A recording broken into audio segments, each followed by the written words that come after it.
qu'on va se tourner maintenant du côté des Falcons. On a mentionné les Falcons tout à l'heure. Ils n'ont pas été en mesure de se qualifier en éliminatoire. Alors ça a été encore une fois une autre déception.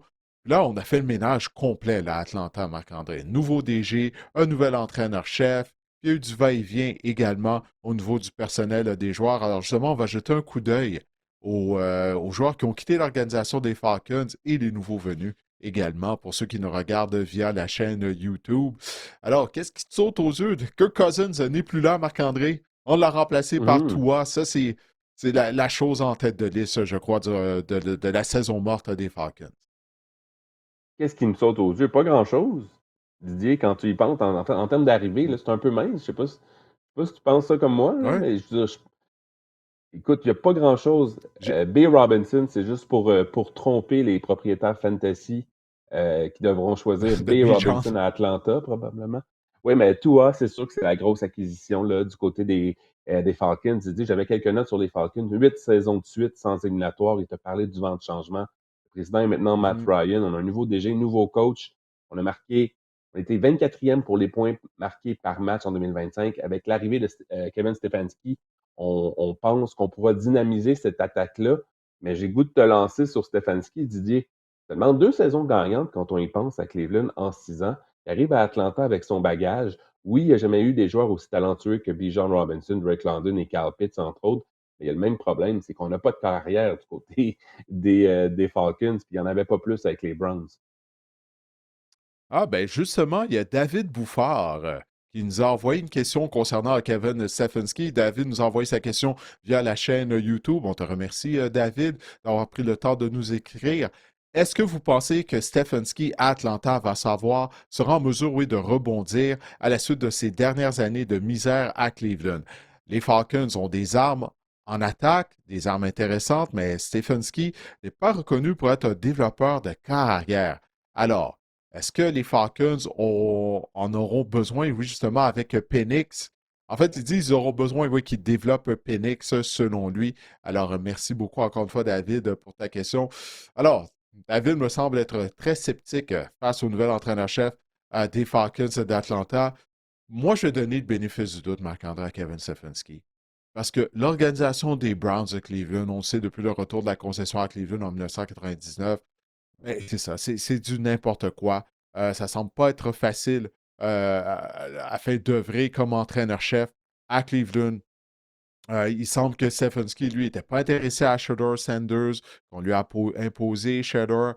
Bref, il y a quelque chose qui ne marchait pas entre Stefanski et la direction de l'équipe.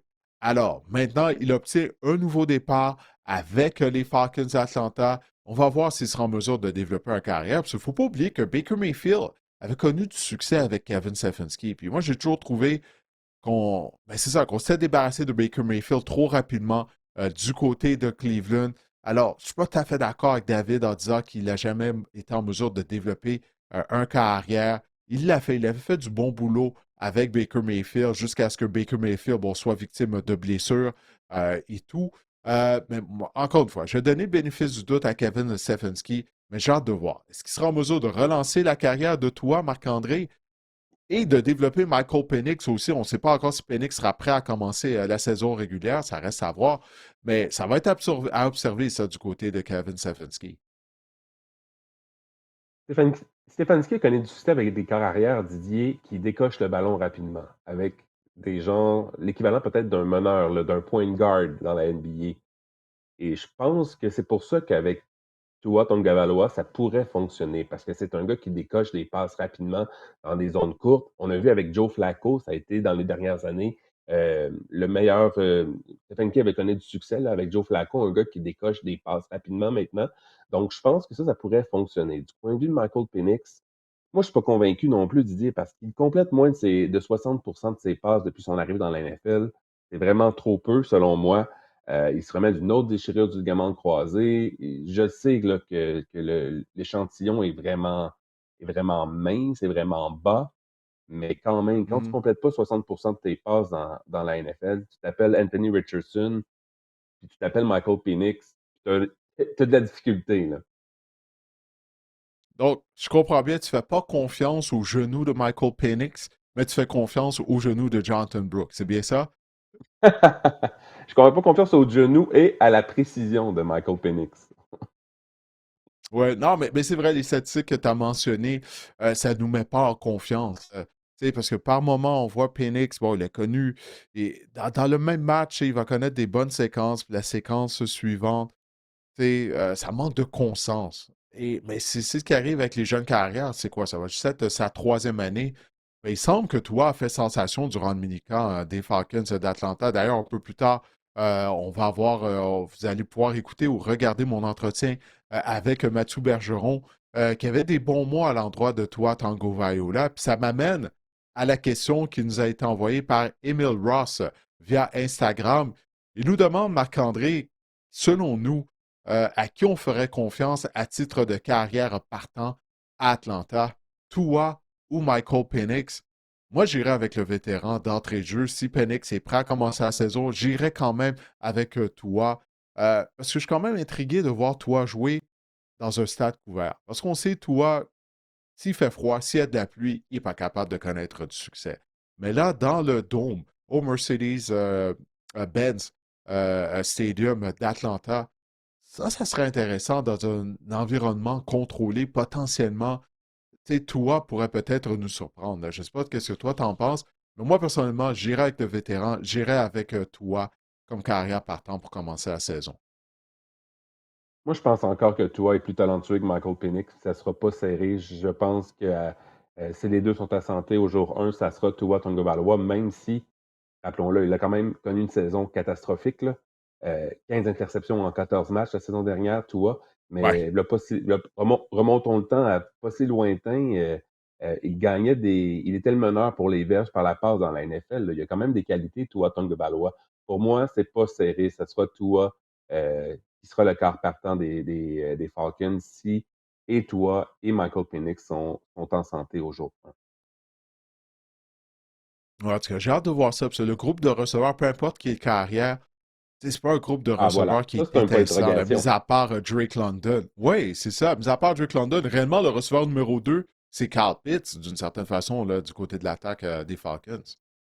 On a Olamide Zaccheaus, Jahan Dotson, qui se promène depuis quelques années dans la NFL, et la recrue Zachariah Branch, qui est un très, très, très, très petit receveur, là, qui pourrait, un genre de receveur gadget, là, qui est explosif, oui, mais écoute, pour un receveur de cette stature-là, un receveur recru, il pourrait peut-être voir du temps de jeu rapidement, mais est-ce qu'il va connaître du succès? Ça, c'est une autre paire de manches.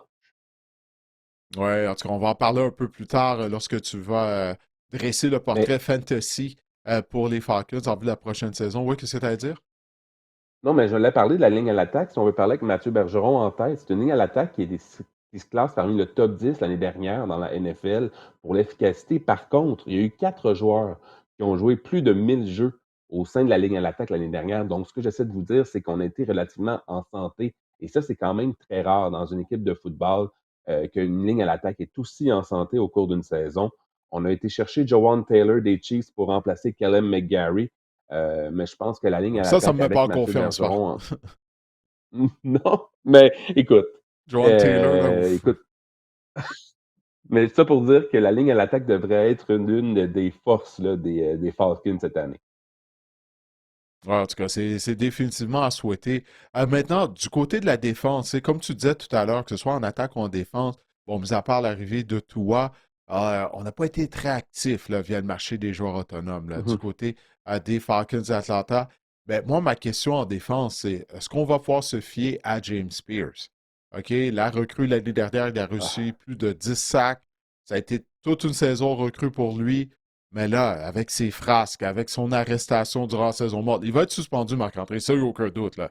La NFL va le suspendre. Je ne pense pas qu'on va pouvoir miser sur lui en début de saison. Puis il est chanceux, là, parce qu'il semble qu'il va éviter la prison. Mais est-ce qu'on peut réellement se fier sur lui? Là? Parce que c'est un jeune homme qui semble vraiment avoir des problèmes. Là.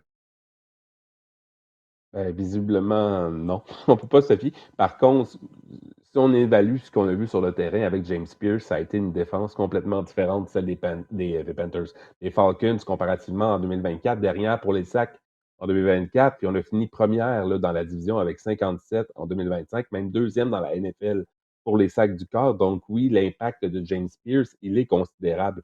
Par contre, moi aussi, je pense qu'il va être suspendu, puis je pense que ça va être un coup dur à encaisser en début de saison pour les Falcons.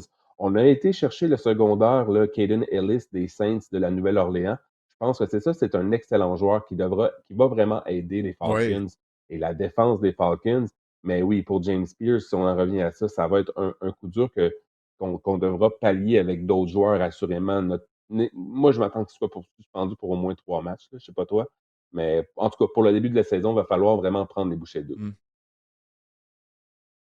Oui, il va rater des matchs. En termes de nombre, ça, je ne sais pas, mais il va rater des matchs. Ça, il n'y a aucun doute là-dessus. Écoute, on a reçu une question de Samuel Lévesque via Facebook. Il dit Yes, c'est un de mes temps préférés de l'année, l'analyse des différentes sections de la NFL. Merci à vous deux. Ben, merci à toi, Samuel. Alors, la question est toute simple. Est-ce qu'on peut enfin croire aux Falcons ou ils vont encore nous décevoir? Alors, on vient d'en parler. J'en ai parlé avec Mathieu Bergeron dans quelques minutes. Vous allez pouvoir écouter mon entretien. Puis lui-même, il semblait déçu. Je ne sais pas si tu te souviens du match du lundi soir où les Falcons avaient infligé une défaite aux Bills. Le match avait lieu à Atlanta. Puis John Mhm. Robinson avait été sensationnel. Mathieu avait connu un excellent match. Puis là, tout le monde, on se disait, ben ça y est, les Falcons vont atteindre leur plein potentiel. On sait que cette équipe-là, elle a du talent. Puis ça n'a pas été le cas. Là. Malgré le fait qu'on mise sur B. John Robinson, possiblement le meilleur porteur de ballon de toute la NFL. Alors, moi, je vais avoir besoin de le voir pour y croire. Parce qu'il ne faut pas oublier que les Falcons, ils ont la deuxième plus longue disette sans éliminatoire de toute la NFL après les Jets. Du côté de la NFC, c'est eux qui ont la plus longue disette sans participation en éliminatoire. 8 ans. Alors, c'est ça, j'ai besoin de le voir pour y croire du côté d'Atlanta. Toi, pour toi, est-ce que tu y crois aux Falcons en 2026? J'ai de la misère parce que je trouve que c'est un casse-tête qui a des bonnes pièces, mais qui n'est pas terminé. Je veux dire, on a un bon receveur de passe, on a un receveur de passe élite, Drake London. On a Kyle Pitts, qui est l'un des alliés rapprochés élite, en tout cas, au gros gabarit ou imposant, bref, l'un des bons alliés rapprochés de la NFL. On a Bijan Robinson, qui est potentiellement le meilleur porteur de ballon de la NFL. Il nous manque un carrière. On a une ligne assez solide. Puis là, en défense, tu regardes, on a une très bonne tertiaire avec Bates, avec les frères Terrell maintenant. On a un secondaire, on a été chercher Ellis. Ça, c'est bon. On a un front défensif peut-être douteux en début de saison avec James Pierce. Puis écoute, les unités spéciales, Didier, on a eu un cauchemar à la position de botteur l'année dernière. Ça nous a coûté 3 matchs, on aurait pu être Hmm. 11-6. Puis on a signé d'ailleurs Nick Folk, 3 placements ratés Vétéran. en 61 tentatives sur les 3 dernières années. On a tenté de régler ce problème-là sur les unités spéciales. Je trouve encore qu'il y a des grosses parties du casse-tête qui manquent côté des Falcons. On a des bons éléments, mais pour que ce soit un tout, est-ce que j'y crois? Je pense pas que c'est la meilleure équipe de la division, je vais dire ça comme ça. Hmm. Ouais, j'ai hâte de voir ça. Ouais, Caden Ellis a quitté ouais, pour la Nouvelle-Orléans plus tôt. C'est un joueur solide du côté de la défense des Oui, Falcons. pardon.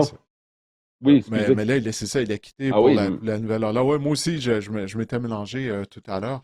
C'est pour ça que je suis allé vérifier. Là, je suis comme, attends une minute, il me semble qu'il a quitté. Mais ça, Ellis a dans mes quitté. notes, c'est marqué joue avec Puis, les Saints. Je sais juste pas lire. ouais. Non, ben écoute, quand ça arrive. Mais ça pour dire, ouais, qu'on parlait de Pierce.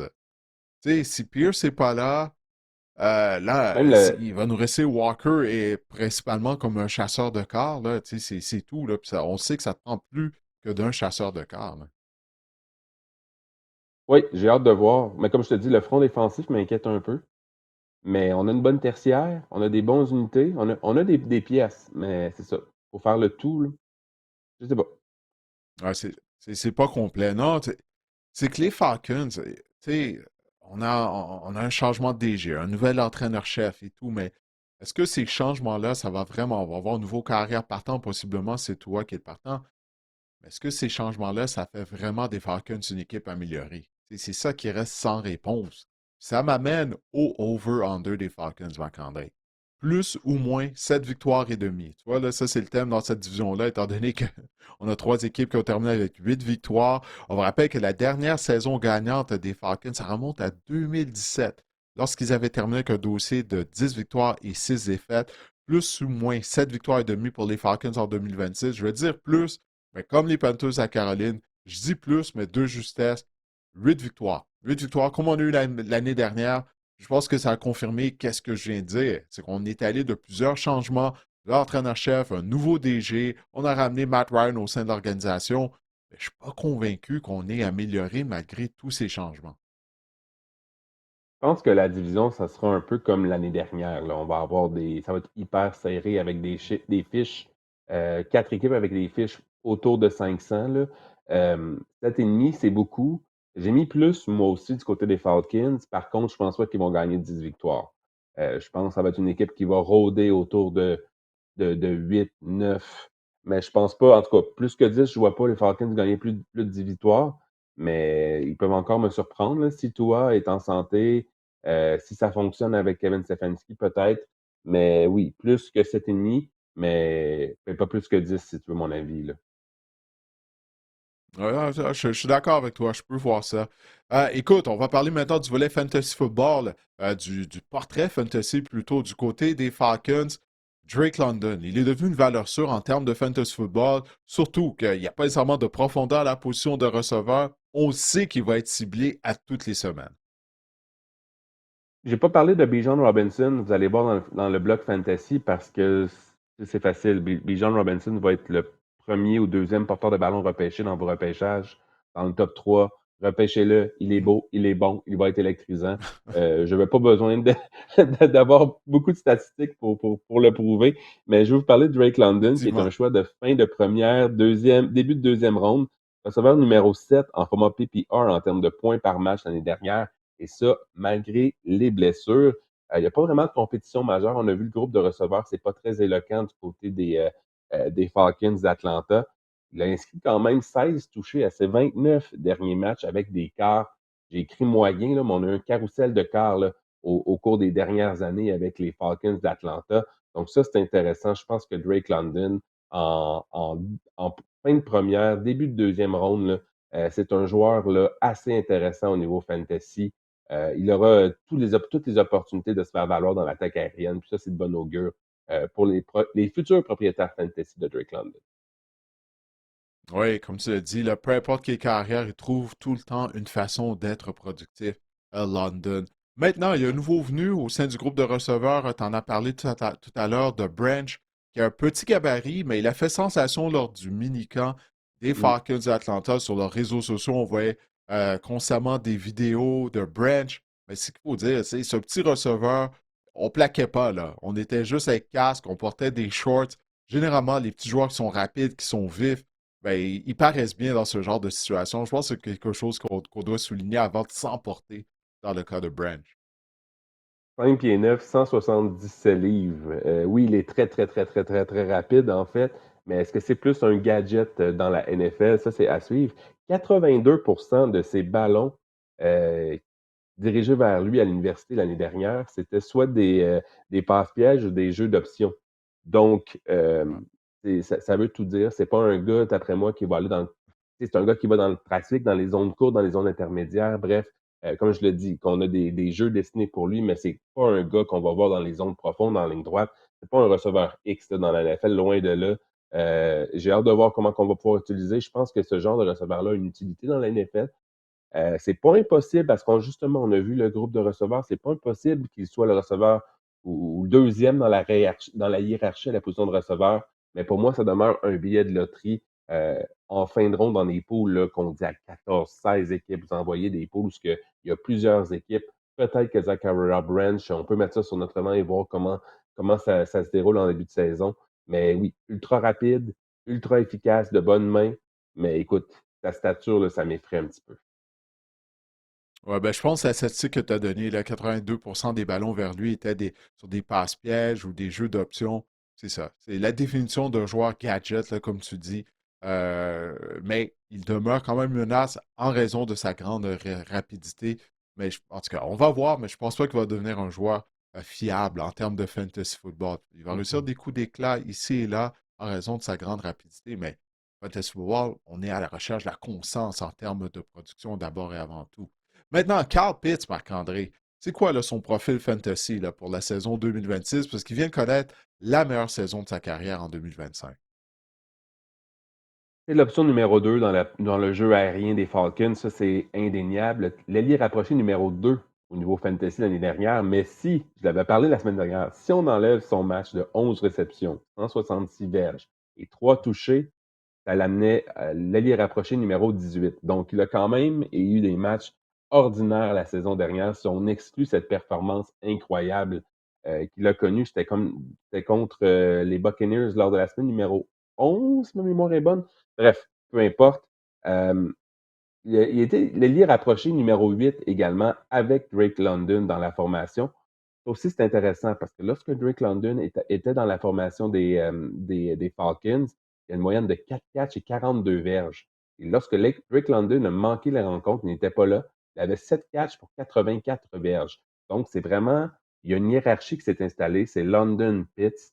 Si Drake London arrive à manquer des matchs, s'il est disponible sur votre fil de joueurs autonomes en cours de saison, je pense que c'est un bon ajout. Je pense qu'il devient, sa contribution augmente là, dans le jeu aérien. Mais avec Drake London, je veux juste mettre en lumière, lorsqu'il est sur le terrain, on a vu sa production diminuer de moitié l'année dernière. Donc, ça, c'est un pensée bien là, lorsqu'on repêche Carl Pitt.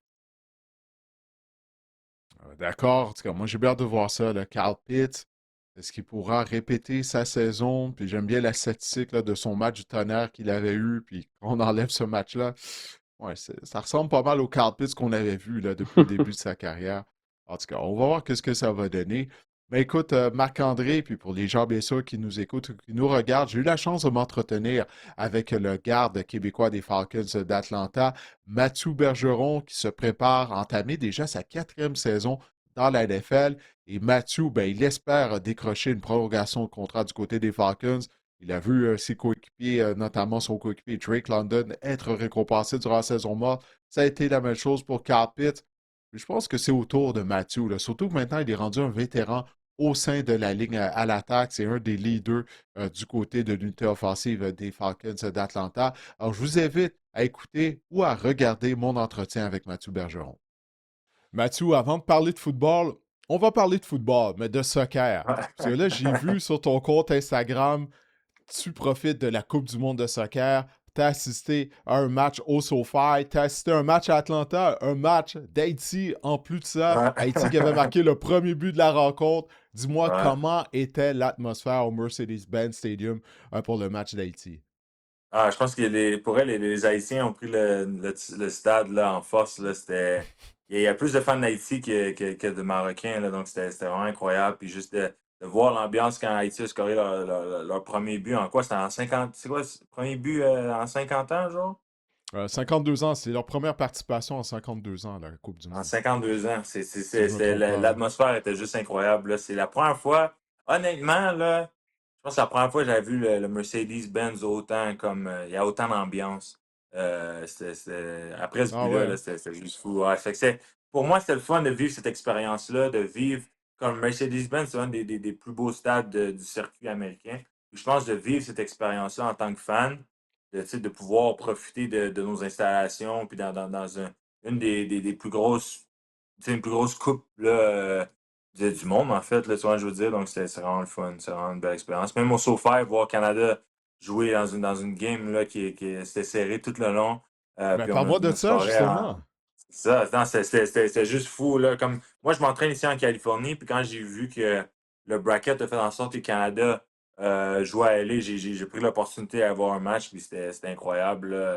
Là. Même le SoFi Stadium, c'est un autre stade qui est vraiment haut de gamme. La technologie là, est vraiment avancée, tout ça. Donc, on a passé un bon moment. Là, mes amis sont venus ici, donc c'était vraiment le fun. Ouais, puis c'est comment l'atmosphère dans le stade? Est-ce que les partisans canadiens étaient nombreux? Puis lorsque J'étais le Canada surpris. marquait le but, c'est comment? J'étais surpris à quel point qu'on avait de fans canadiens qui ont travel à Los Hmm. Angeles. Pour vrai, j'étais surpris parce que, tu sais, euh, à Vancouver, les fans, tu sais, c'est facile d'aller, tu sais, intra-pays, c'est facile, mais de voyager à l'extérieur à Los Angeles, c'est vraiment, je me suis dit, ah, je sais pas s'il va y avoir autant de fans, mais puis, tu sais, c'est comme l'horaire est sorti comme quelques jours avant qu'on joue, donc, tu sais, on n'a pas su Hmm. qu'on jouait à LA avant quelques jours, donc de voir le nombre de fans canadiens dans les stands là, pour supporter notre équipe, là, c'était incroyable. L'ambiance, c'était vraiment le fun.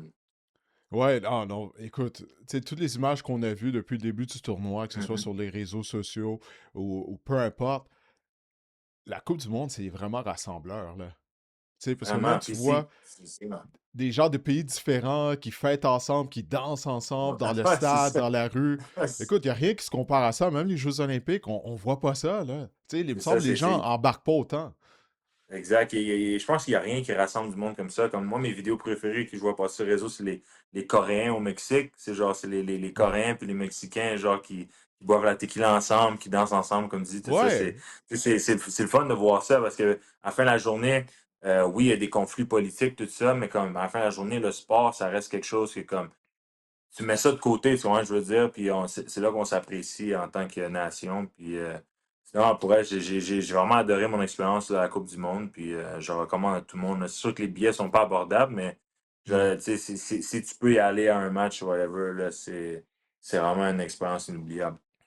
Écoute, même juste d'être dans la ville lors d'un match, là, on dirait que ça vaut la peine. Parce que toute Ah, c'est l'ambiance qu'il y a ça. dans les rues, les gens, en tout cas, ça a vraiment l'air incroyable. Puis, tu sais, un peu faire allusion à ce que tu disais, tu sais, il y a tellement de choses ben, qui sont créées afin de diviser les gens de nos jours. Mhm. De voir Ouais. comment tout ça, ça rassemble tout le monde. En tout cas, moi, je trouve ça vraiment de toute beauté. Puis, en tout cas, je suis content pour toi que tu as pu vivre Ouais, c'est ça. l'expérience.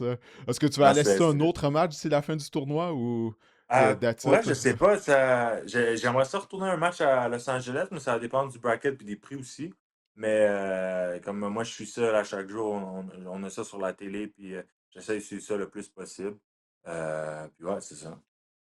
Ah ben écoute, c'est vraiment super ça. Puis je vous souhaite à toi et aux Falcons de pouvoir vivre le même genre d'ambiance dans le Mercedes-Benz Stadium. C'est ça. Peut-être que vous allez devoir recruter des partisans haïtiens, je sais pas, afin d'amener Ah, c'est plus ça. d'ambiance dans le stade. Va falloir qu'on prenne des applications parce que là, l'ambiance là était incroyable, là. Pour vrai, dans la section où j'étais, on s'est juste assis durant la mi-temps. Tu comprends ce que je veux dire? Puis j'étais dans la Ah ouais. section comme.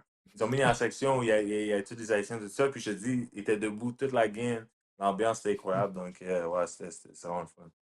Ah, c'est vraiment super, c'est vraiment super. Ben écoute, on va parler de l'autre football, là, ton gagne-pain. Ouais. Tu t'apprêtes à commencer ta quatrième saison avec les Falcons déjà.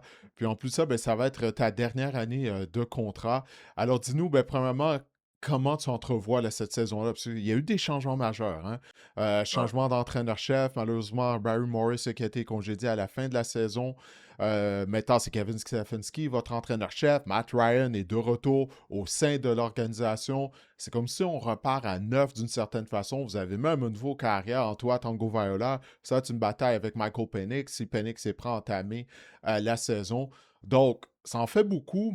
Commençons par la saison morte. Comment tu as vécu tous ces changements-là, notamment en commençant par le changement au poste d'entraîneur-chef avec le départ de Ray Morris et l'arrivée de Kevin Stefanski?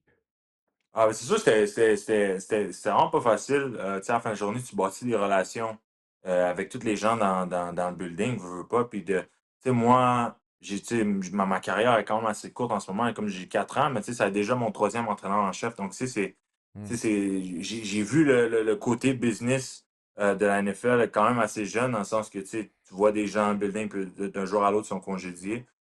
Donc, c'est sûr que c'était. Puis, tu sais, Coach Morris, il a juste eu 2 ans pour prouver, tu sais, pour prouver ce qu'il pouvait faire. Puis, tu sais, c'était difficile de voir tout ce staff-là partir.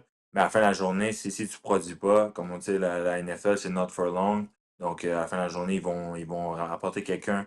Puis, surtout, je pense que les Falcons, euh, on est quoi, la deuxième équipe avec le plus long playoff drought, dans le sens que ça fait Ouais, la après deuxième les équipe, Jets, ça fait ouais. après les Jets, que ça fait le plus longtemps qu'on a fait dans le playoff. Donc, je pense que les personnes en haut, là, ils commencent à manquer Hmm. de patience là, pour aller au playoff. Donc, c'est sûr que ça rajoute plus de pression sur le nouveau coaching staff, mais j'ai eu la chance de voir le côté un peu plus poche de la NFL, mais à la fin de la journée, c'est une business, puis faut que tu te concentres sur toi, puis faut que même moi, il faut que je fasse mes preuves devant le nouveau coaching staff. Parce que comme tu l'as dit tantôt, c'est une année de contrat. Donc, s'ils veulent me garder, S'ils apprécient ce que je fais sur le terrain et ils veulent me garder, ben ils me gardent. Sinon, ben, ça va être quelqu'un d'autre à quelque part d'autre. Mais c'est ça, il faut que je fasse mes preuves moi aussi. Ouais, ça, y a aucun doute là-dessus. Bon, tu as participé au mini-camp. Qu'est-ce que tu peux nous dire? Qu'est-ce que tu as observé de la part de ton nouvel entraîneur-chef, Kevin Stefanski? Moi, je pense qu'au niveau offensif, je pense que il va apporter. On va diversifier notre attaque un peu plus qu'on le faisait dans le passé. Dans le sens, puis je pense que ça va aider nos joueurs étoiles comme Bijan, Carl et Drake de se démarquer. Je pense qu'on courait beaucoup plus de zones, tu sais, de wide zone, comme on dit tu sais, dans les termes anglophones dans la NFL. Puis là, je pense qu'on va plus mixer un peu plus de gap, de power scheme, tout ça, pour, euh, pour changer un peu les looks qu'on donne aux unités défensives. Puis je pense que ça va permettre à Bijan d'aller chercher encore plus de verges puis de garder un peu la défensive là, sur leurs talons. Comme ça, ils vont pas pouvoir guess un peu ce qu'on fait. Là. J'essaie de simplifier tout ça, là, Ouais. mais ouais. Ouais, donc, ça devrait être plus diversifié, surtout au niveau de votre attaque au sol, là. Alors ça, c'est une Ah, bonne nouvelle exact. pour les propriétaires de Fantasy Football, de B. John Ouais, Robinson. Ils aiment là, c'est qu'est-ce ça. qu'ils entendent de ta part, là, C'est ça, Mathieu, je c'est peux te ça. Juste, garantir ça. juste un petit clin d'œil, là. Moi, je dis ça, je dis Oui, rien. merci pour l'insight. On aime ça, on apprécie ça au podcast. Marc-André va être content d'entendre ça en plus, définitivement. Mais ouais, c'est ça, comme on disait, ça va être ta quatrième année. Puis on en parlait, toi et moi, avant de commencer notre entretien de façon officielle. Tu es rendu un vétéran, là, Mathieu. Tu sais, à Mhm, ta quatrième année, tu viens de le dire toi-même, tu as vécu beaucoup de choses en peu de temps dans la NFL. Comment tu entrevois cette saison-là pour toi? Surtout que c'est ton année de contrat. Puis ça va être l'occasion, justement, de dénicher un contrat qui exact. devrait changer ta vie, là. Mhm. Ah, ben, c'est sûr que c'est une année importante. Puis, tu sais, veux pas.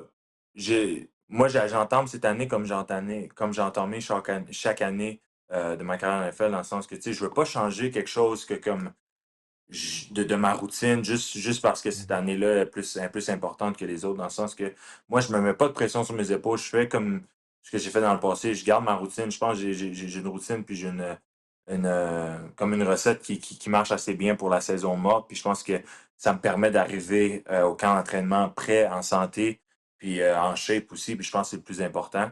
Puis ouais, c'est ça. Juste de faire ce que je fais depuis le début, de continuer à m'améliorer, de prendre les coaching points. J'ai un nouveau coach de ligne offensive aussi. Donc, tu sais, de vraiment passer du temps avec lui pour apprendre le plus possible, puis pour appliquer ça sur le terrain, là, arriver en saison. Mais je pense que le temps le plus important d'une saison, c'est la saison morte. Dans le fond, c'est là que tu bâtis les fondations pour ta saison. Puis, tu sais, j'ai entamé ça, puis je pense que j'ai fait une bonne job, puis je suis resté focus sur le même objectif. Puis à la fin de la journée, je pense que c'est ce que tu fais là en ce moment qui va payer en janvier.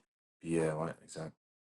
Ouais, parce que j'espère que tout le monde au sein de l'équipe a la même éthique de travail que toi Mhm, durant la saison mhm, morte. Je sais à quel point, c'est ça, tu prends ça au sérieux, ta préparation mhm, durant la saison morte, durant chaque saison.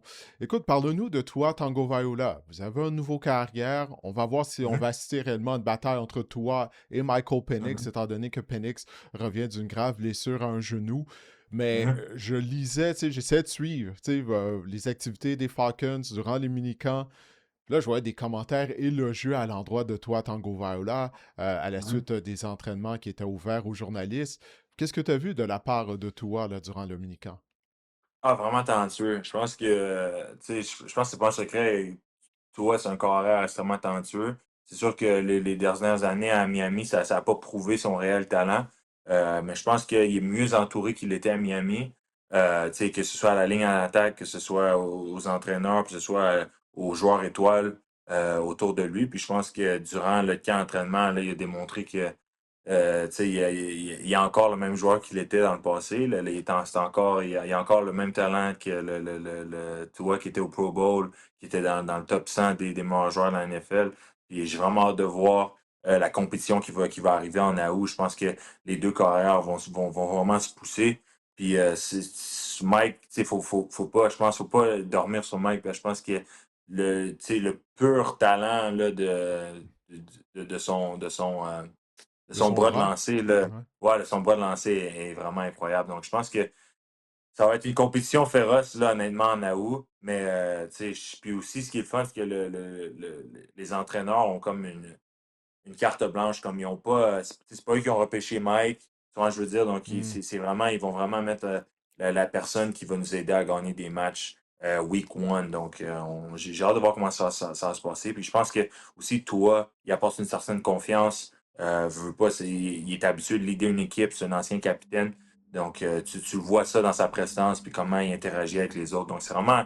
Puis aussi, c'est une bonne personne à avoir dans le vestiaire. J'ai eu quelques conversations avec lui, là, puis c'est un excellent coéquipier, j'ai rien à dire sur lui là, pour elle. Il prend le temps d'apprendre à connaître les gens, de parler, tout ça. Donc, c'est vraiment une bonne personne aussi. Oui, ça serait quoi une saison? Je veux pas dire ça serait quoi une saison de succès pour les Falcons. Naturellement, tu as fait allusion à la disette sans éliminatoire qu'Atlanta a, la deuxième plus longue en cours du côté de la Mhm. NFL. Mais à quel point, justement, tu aimerais ça, là, pouvoir goûter au match d'après-saison, là, rendu C'est à ta ça. quatrième saison? Parce que, veux pas, c'est. Jouer dans la NFL, je veux dire, c'est difficile sur ton corps, puis c'est difficile mentalement, dans le sens que on fait beaucoup de sacrifices que nécessairement les gens voient pas. Je pense qu'on passe pas beaucoup de temps avec nos familles, on est tout le temps. Tu sais, pour ces mois-là, là, de août à janvier, février, là, comme on est tout le temps au building Mhm. à travailler, à pratiquer, tout ça. Donc, c'est difficile de jouer du football un peu pour rien, dans le sens que tu sais, tu joues, sachant que tu sais, à la fin de la saison, tu t'en vas en vacances. Tu comprends, je veux dire. Donc, c'est Ouais. difficile. Puis, tu sais, les gens oublient qu'on. La raison pour qu'on est où ce qu'on est, c'est qu'on est on est compétitif. Tu sais, je veux dire, moi, j'essaie à chaque jour, je me lève, c'est parce que. Puis je vais à la pratique, mais tu sais, c'est parce que je veux être la meilleure version de moi-même, je veux être le meilleur joueur possible. Puis à la fin de la journée, je veux jouer du meaningful football. Puis je pense que tous les gars autour, c'est ça notre objectif. Tu sais, on veut gagner, on est des gagnants.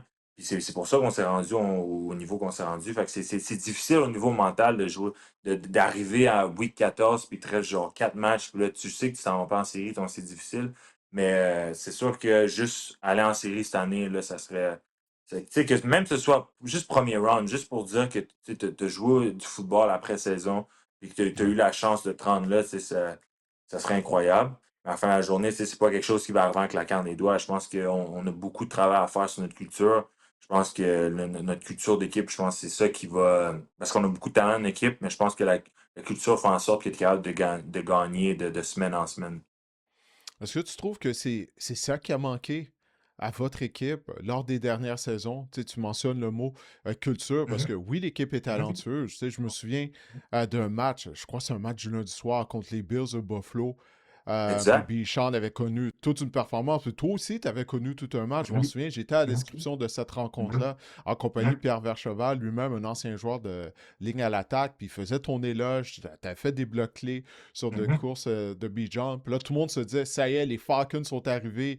C'est l'équipe Exact. qu'on attendait. Il y a tellement de talent au sein de cette formation-là. Puis là, malheureusement, ça a comme été le meilleur moment de votre saison. Il n'y a comme pas eu de suite Exact. à ça. Donc, est-ce que tu penses que Exact. c'est l'aspect de culture qui manquait à la formation lors des dernières saisons ou est-ce que c'est quelque chose d'autre selon toi? Ah, moi, personnellement, je pense que c'est ça. Je pense que la culture fait en sorte que tu gagnes les matchs, que tu es consistant, en fond. Que c'est une game, on va gagner contre les Bills en prime time football. Tout le monde est content. Wow, les Falcons sont talentueux. On va beat les LA Rams, qui après ça, eux, ils vont se rendre Oui. en finale de conférence. Mais on va perdre 30-0 contre les Panthers, que on a une meilleure chiffre qu'eux, on a une meilleure fiche qu'eux, pardon. Mais je pense que c'est vraiment ça qui fait en sorte que tu gagnes de semaine en semaine. Tu vois comment je veux dire? Hmm. C'est la culture, puis c'est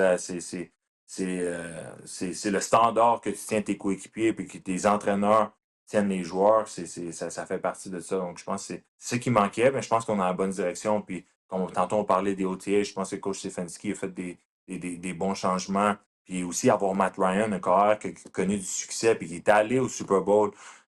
Juste la manière qu'il parle avec les joueurs, avec les corps arrière, qui interagit comme il est pas juste aux pratiques à regarder c'est qui qu'on va couper, c'est qui qu'on va Mhm. signer, blablabla. Non, il est là, il est impliqué, il pratique, il se lance le ballon avec les gars, il parle, il demande des feedbacks, hey, il se passe quoi? Tu vois, je veux dire, donc je pense que c'est ça qui manquait, mais on est vraiment dans la bonne direction. Donc j'ai hâte de voir si on va pouvoir appliquer tout ce qu'on fait durant notre camp durant la saison, puis on va voir. Ouais, ben en tout cas, Mathieu, je te souhaite de tout cœur parce que là, Mhm, 4 ans là, sans éliminatoire pour toi personnellement, je mhm. sais que c'est long, comme tu viens de nous expliquer. Alors, on te souhaite que la saison 2026 ben, soit différente de tes 3 premières saisons et que tu sois en mesure de participer aux éliminatoires, de jouer des matchs en janvier, qui sait, peut-être même en février. Parce que ça, c'est la beauté Exact. de la NFL. C'est Une ça. fois que tu te retrouves en éliminatoire, tout peut arriver. Parce que c'est pas un Tout peut 2-3. arriver. C'est pas un 3-5, un 4-7. Non, non, c'est un match. Alors, C'est je te le ça. souhaite personnellement. Ah, merci beaucoup, j'apprécie vraiment. Puis, tu sais, en espérant que, tu sais, si on fait les playoffs, que tu sois là pour faire une entrevue après la game, là, ça serait un full circle moment. Ouais, ça serait super. Écoute, je vais garder Ouais. l'enregistrement de qu'est-ce que tu viens de dire. Puis si Ah, vous c'est vous ça. qualifiez pour les éliminatoires, je vais aller montrer ça à mes patrons. Tu sais, je sais pas si Parfait, ça va les parfait. convaincre d'acheter le billet d'avion pour m'envoyer à Atlanta ou peu importe où ce que vous allez jouer. Mais écoute, peu importe. Si c'est pas sur place, je vais être en studio avec le reste de l'équipe du football de la NFL RDS. Puis écoute, on va être derrière toi, ça y a aucun doute là-dessus, Mathieu. Parce qu'on est tout le temps derrière toi, on est tout le temps derrière Benjamin Saint-Just. C'est vraiment bien de vous voir performer de la façon dont vous le faites, comme Anthony Auclair par le passé, Laurent Duvernay-Tardif, de voir les joueurs québécois.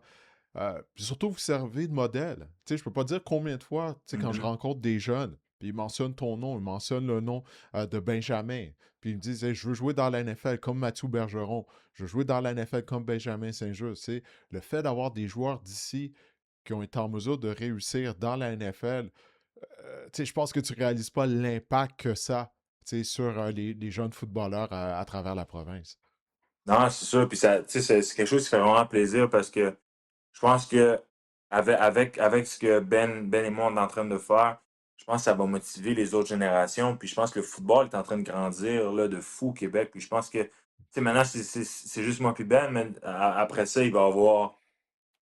Le but, c'est qu'il y ait de plus en plus de Québécois dans la NFL, puis qui sait que ça continue à grandir comme ça. Mhm. Puis même avec Rohan Jones, qui est signé avec les Rams. Donc, tu sais, juste de voir des jeunes joueurs accomplir leurs rêves du Québec, c'est quelque chose qui fait vraiment chaud au cœur. Puis aussi, comme on est choyé dans le sens que, tu sais, moi, je joue des matchs, genre, on s'en va à Tampa Bay. Puis là, là, je me retourne, puis la section derrière, c'est plein de Québécois qui ont chandail 65. Comme ça fait chaud au cœur, ça fait vraiment plaisir. Donc, puis mes coéquipiers m'en parlent tout le temps. Ils disent, hein, comment ça, les gens, genre, je dis, ah, mais parce que, tu sais, au Québec, on est fiers de nos athlètes, puis on est vraiment une province quand même assez. Tu sais, on est proche, puis on supporte Il y en a tant beaucoup de qu'athlète. Donc, fierté. c'est vraiment. Ouais, c'est beaucoup de fierté. Donc, c'est vraiment le fun à voir, puis ça fait chaud au cœur, puis ça fait vraiment une différence. Puis, tu sais, dans les moments un peu plus down, mais tu sais, des choses comme ça, ben, tu sais, c'est ça qui te remet un peu dans le côté positif, hein. Ouais, ben écoute, c'est vraiment super ça, le fait que tu peux compter sur l'appui des gens. En tout cas, on espère vraiment qu'on pourra ben, justement t'encourager lors des matchs d'après-saison cette année. Donc, Mathieu Bergeron, je te remercie de m'avoir consacré de ton temps. Profite des dernières semaines pour continuer ta préparation physique, puis pour relaxer un peu, parce que comme tu l'as si bien dit, une Ouais. fois que la saison est commencée, là, il n'y a plus de temps libre vraiment, là. Merci beaucoup. Merci de m'avoir reçu. J'apprécie vraiment. Puis à la prochaine, puis en espérant qu'on se voit durant la saison.